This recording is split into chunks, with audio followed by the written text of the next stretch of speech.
Hello and welcome to Pushing Cardboard. Today we're doing an unboxing of the latest volume in the Great Campaigns of the American Civil War. This is volume 14, Thunder on the Mississippi, Grant's Vicksburg Campaign, April-July 1863. If you're watching this, you probably know what to expect. You've probably watched a fair number of these or played a fair number of these games already, but maybe you're this is the one. Maybe this is where you want to cut your teeth. Maybe you're going to see this for the first time. In that case, we'll open it up and let you see what's in here. It's just a narrow 1-inch box, which I totally appreciate. These days, I've been bemoaning the fact that so many games come in a 2 or a 3-inch box when they really don't need to. So thanks Multiman for putting the game in a reasonable sized box. Well, it says solitaire suitability is medium and complexity is medium low. I don't know if that's, I guess maybe some of the regular players of GCA CW will weigh in and let us know if they think it really is medium low or if it should be rated more a medium. But in any case, let's open it up and see what's in the box. As I said, probably many of you and even myself have a pretty good idea about what's going to be in here, but let's find out. All right, there's the traditional who to call if there's something missing. Here's the Thunder on the Mississippi. This would be the exclusive rules, and here's the basic game rules. So this is a pretty meaty book. This has got 60 pages. It's like if you've played many MMP games before, you'll know that they do like a very small font for their rules, and this looks to be no different. This is very tiny fonts. I'm glad I got my reading glasses on. But yeah, here we go. We're already starting. So there's just a few special rules here, really, and then we're right on to scenarios here. Scenario 1, 2, 3, 4, 5, 6, 7. I like the way they do this setup here a little better than some of the other MMP games. At least they give you like a bit of a chart, tells you where things go, the exact hex and whatnot. I hate it when it's just in a line of just sort of jumped in with all the rest of the rules. 8, 9, 10, 11. Okay, so that was basic game rules and 11 scenarios, and now we have advanced game special rules. This is a little more in depth here. Yeah, definitely a lot more changes to the normal rules when we get to the advanced game, that's for sure. And then we're back onto scenarios. So we have scenario 12, which looks to be the whole thing, 70 turns. Yeah, there we go. And I guess you can that's the only scenario left.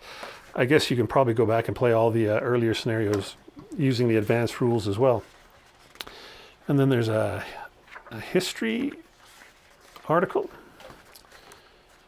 and a note on the map, or a long article on the map, really, and then some designer's notes. Yeah. Very good. Very good. Last big game I got had no designer's notes, or at least I didn't find any yet. And so I'm glad to see that they were there. Here's the standard basic game rules, version 1.6. And this is obviously what comes with every game in the series now. They just send you the whatever the update, whatever the latest rules are, and you can retrofit these onto whatever games you have in the series. They're it's glossy and with a very, very tiny font size, so that sort of sucks, but I guess it keeps the page count down, and we're saving a few trees or something. So there's that. Anyway, there we go. That's the series rule. Combat chart. There's probably a couple of these. The player aid. It's a fold out where we have a combat chart here. We have retreat chart. Sequence of play, random events, movement summary, extended march table. Well, that probably means a lot to folks who've played the game a fair bit. Let's leave the map till the end. Here's some. These are just markers. There's probably not a lot to see there.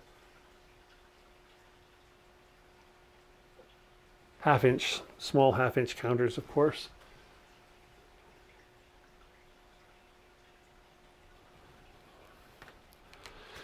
Another copy of that same player aid. Union force display. So I'm sure that this is to keep counter clutter down. And here's the more regular counters. Again, half-inch. So again, they're going to be tough on your eyes if you're an older gamer, although I'm sure everybody listening is probably just in their 20s. But if you're like me, maybe a couple decades older than that, these start to look pretty small. The writing looks very fine.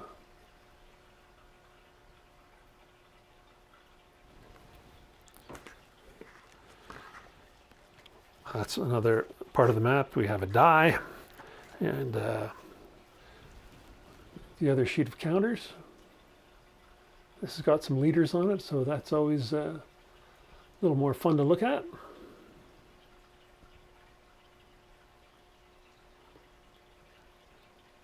And units. And markers.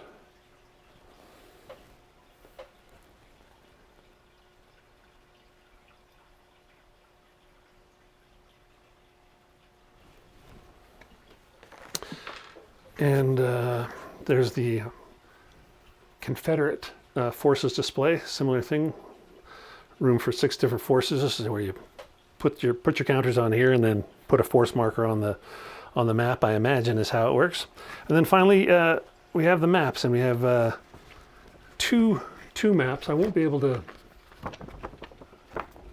fit them all into the screen here, but here's the first one. This is the west map, and see, we have the Mississippi over on the far west side, and up in the top we have this has got the turn record track and the random events table, and I guess there's a siege track on here as well. So lots of good use of the empty space here, and that's the west map.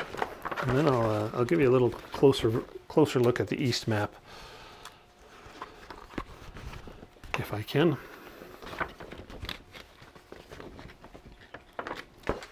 Here's the east map, and we've got the Pearl River on the other side. So the map takes up all the space between the Pearl River in the east and the Mississippi River on the west.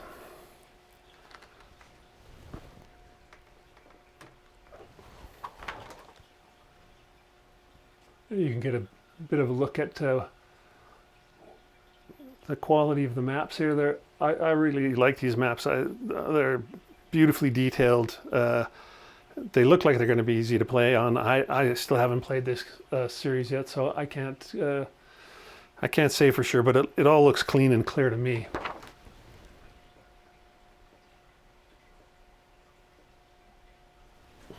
So that's everything that comes in the box in Thunder on the Mississippi.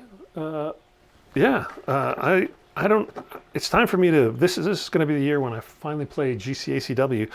So I'm not sure which one I'm going to dive into. I have 2 or 3 of them.